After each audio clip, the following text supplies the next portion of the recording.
Hello again everyone.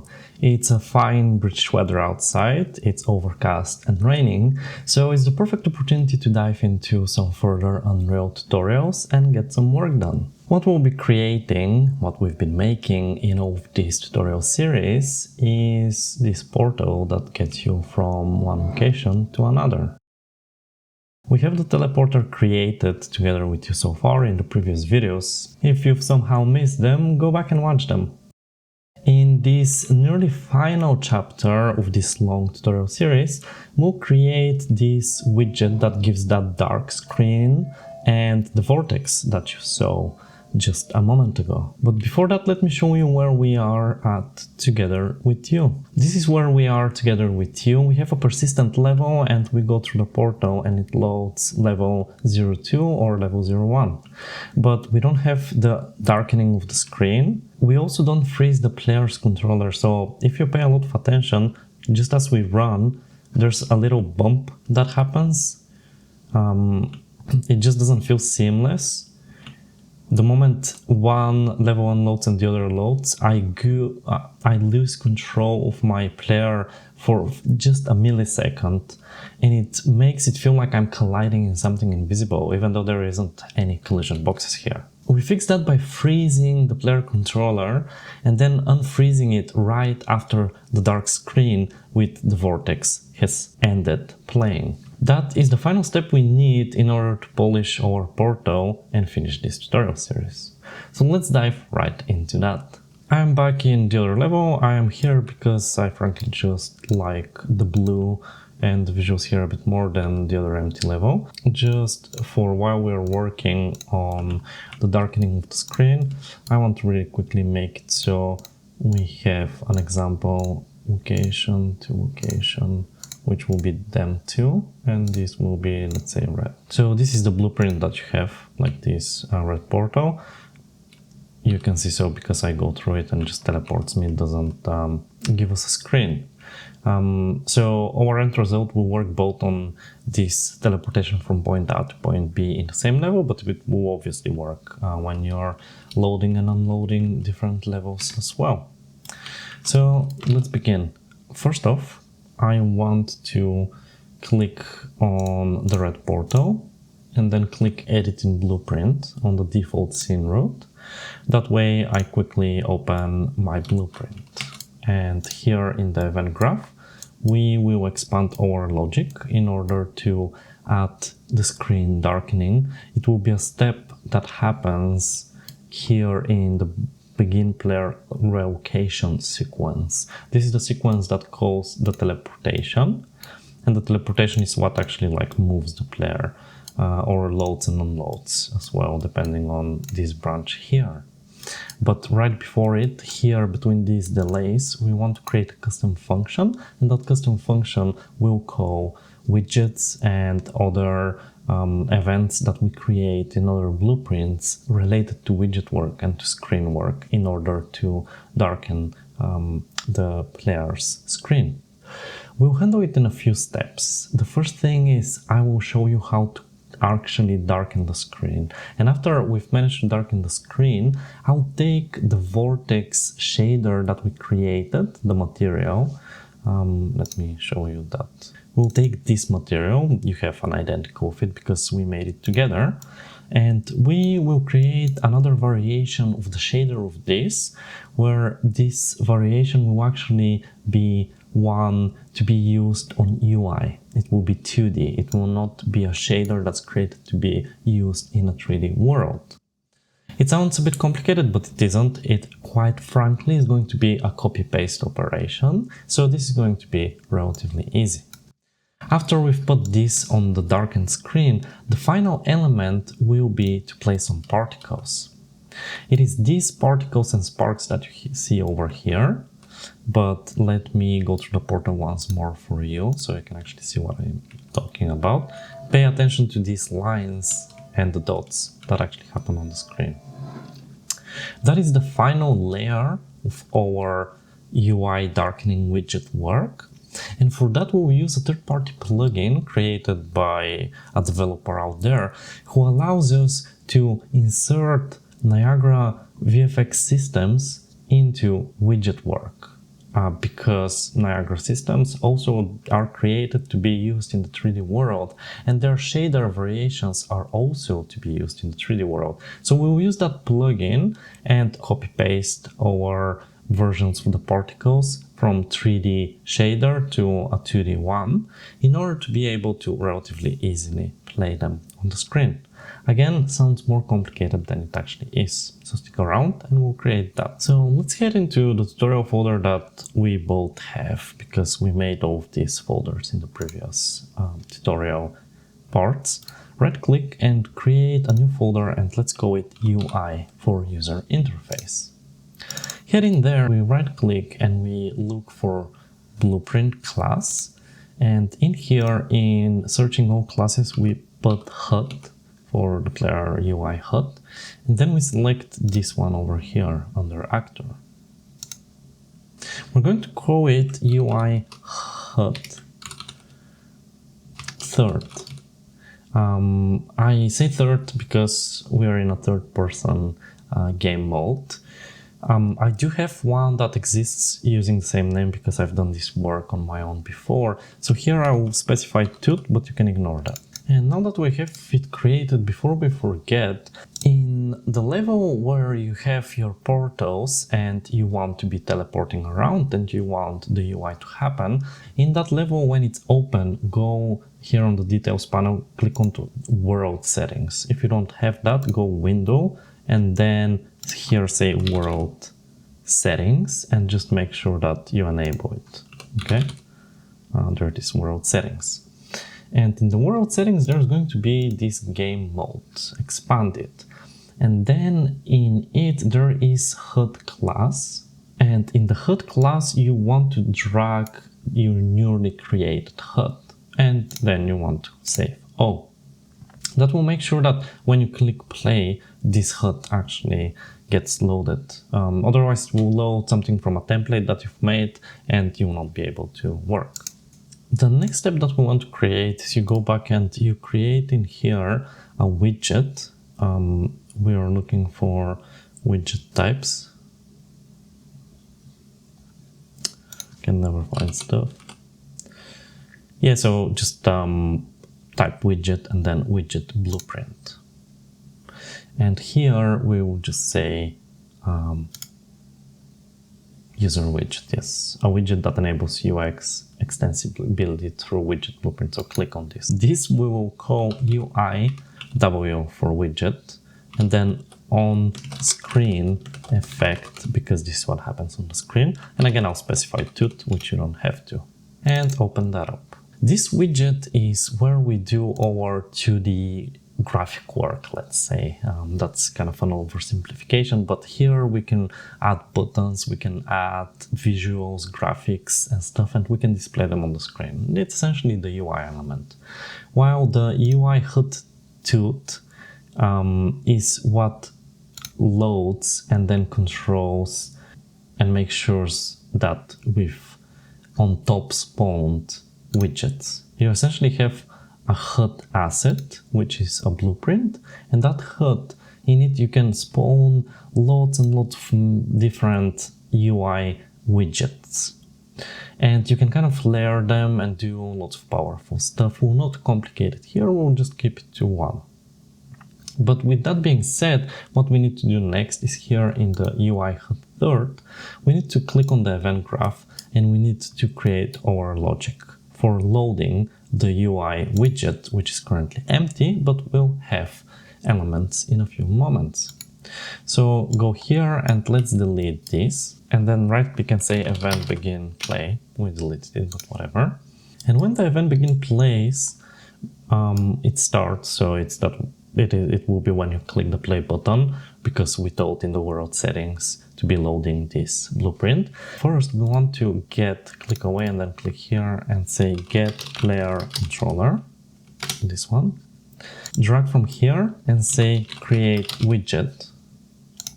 And it gives us this construct none. It says so because we just haven't selected what. And we want to go back here and this widget that we created, not the HUD but the widget, we select it, and with it selected we go back here and we press this arrow. And this changes to create UI-W for widget on-screen effect too. Perfect, so we connect that to that. And now that we've created this widget, it now exists on the screen, okay? But we don't have a reference to what exists on the screen. We know its class type, which is this, what we created, but we want to have the reference. So we drag from here and we say promote to variable. And it immediately connects like this for us, which is absolutely perfect. But then on the side of the screen, my face is probably hiding it, so I'll move my face. We have new var. So I select it and I press F2 to rename, and I'm going to call it width for widget, ref for reference, dark screen, because that's like the darkening of the screen that I really like. And I compile and I save. And now I lied a minute ago because I said that we've created the widget and it's on the screen. It is not. We created the widget of the class. We have a reference to it, but now we have to run a function that says add to viewport. Perfect. And with that, if we compile and we save, the work on our HUD blueprint is absolutely done, and that's fantastic. So let's test it. If I were to hit play, I'm not going to see anything because this doesn't have anything yet. So let's just, you don't need to do this, or if you want to do it so you can actually test it together with me. But let's add a canvas panel. I remember how. We drag it from here to here. And then let's say image, and drag that image into the panel. And let's make that large, and in the anchors here, click on it and click this, and then compile and then save. Go back here, we click play, and there we go. We have this amazing white image, but it just proves to us that everything executed, the logic executed and played flawlessly. There we get UI dark cast failed, because don't worry about that, that's related to my old portal. But before we continue, I want to show you a quick housekeeping tip, and it relates to what we did here in the world settings. I changed the HUD class, okay? But I want to change it in the correct place related to this third-person character that we're seeing on the screen. So if you were to load this third-person character into a blank level, it just automatically does it for you, does the UI and your corresponding elements, instead of you in every level having to change this. It's essentially working smart instead of hard. I am assuming that you have a third person as well, so you navigate to it, and in there you will find blueprints. That is where the blueprint of the character is. But we're not going to open the blueprint of the character. Instead, there's this pre-created BP third-person game mode. Okay, I'm going to open that, and once I'm inside of that, here on the HUD class, I want to put my newly created HUD. Okay, in this case for me that was actually, it changed automatically because here I happen to be changing this game mode override instead of none. So yeah, but just saying that that is the place where you tweak it. Cool. So with this working now, let's take the next step. So in here, in our door portal tutorial, we want to add onto our event begin logic here, where we're getting references to partners and locations. Next up, we want to get a reference to this, because we want to be able to be inside of the portal blueprint and control some of the stuff that happens here, because that's how we know when to start darkening the screen. And when to remove the darkness on the screen. What I will now do is I'll click anywhere and I'll say custom event. In this custom event, I'm going to say UI widget ref, okay? Because we want to execute this and get a reference of the UI. And where are we going to execute this? At event begin play end, which means at the end here. So UI widget ref. And we do it both after the partner exit or exit location and level to go to, because we want to darken the screen in any any options. I comment here and I'm going to say gen for generate reference current player's HUD. And I'm going to color it red because I love coloring stuff, as you know from my other videos. And now this I'll copy here and I'll place it like so. I'll remove the text and this is gonna go in there. Perfect. And what we want to do here now in order to get that reference I'm talking about is we want to right click and then say get player controller. We want to drag from the get player controller and then get the HUD. And once we have the HUD in our hands, we want to cast to it.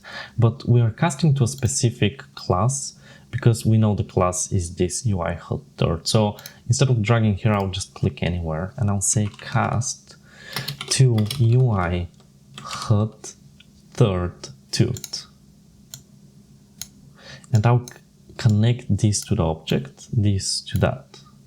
I'll expand that box. And in here, I want to promote this to a variable. I want to have name, it immediately gives me the option to play. I don't want it to say as the thing at the start, so I just leave it to UI HUD third tooth ref. I'll say ref at the end. You can remove the blank spaces if you want, I don't really mind in this case. We expand that, and then we want to drag this and say print string and expand it a bit and say UI dark cast failed tutorial. So in case something happens and this casting fails, we want to have this print string in order to know what the heck is going on. And now whenever we hit begin play, we get a reference, which is perfect. I hit play and there we get UI dark cast failed, because don't worry about that, that's related to my old portal, to the one here. Because me creating a new one, it essentially kind of breaks this. I can prove it to you by going through and see how it just actually doesn't have the UI element right now. It doesn't concern you, I just wanted you to know so you are aware why I'm getting random casts. This happens because I've broken this as well while I'm showing you stuff. You will not get any of those issues. So we have created a reference and we're getting it. And now the next step is here in the begin player revocation, right after the first delay, here, we want to start darkening the player screen. So we want to reach into this and start doing things to this. So let's hit anywhere, right click and say custom event. And let's call this darken player screen. And now that it exists, here I can drag and say darken player screen, move it. Here I'm going to move those to the side to win some real estate. And I will select this and press C for comment and I'll say darken UI. And I'm going to give it like this, lush blue, because I love it so. And then I copy this and I paste it there. Now what I want to do is, because we value order of execution and green happens after blue, I'm going to select all of this and I will free us some more real estate, as I said before, and I'll move this here. Perfection. And I'll remove the naming here. So what I want to do here is I want to print string and I'll say player screen. Whoop, I am clicking random stuff. I'll say player screen now darkens. I'll expand my box like so. And now this thing that we built here and this thing that we set is useful to us. And we get it by dragging it and saying get. And then from it we drag and we look for widget reference dark screen. We get it. This is what we created in here. Remember this one? This is why we promoted it into a variable. And once we have that in here, we are now essentially inside of this. We want to create to call a custom function that will be called enable dark screen. It doesn't exist yet. Okay, we're going to make it with you in a moment, but I'll compile and save. I'll take a break. In the level where you want the portals to exist and for you to be able, let me fix my hair. In the level where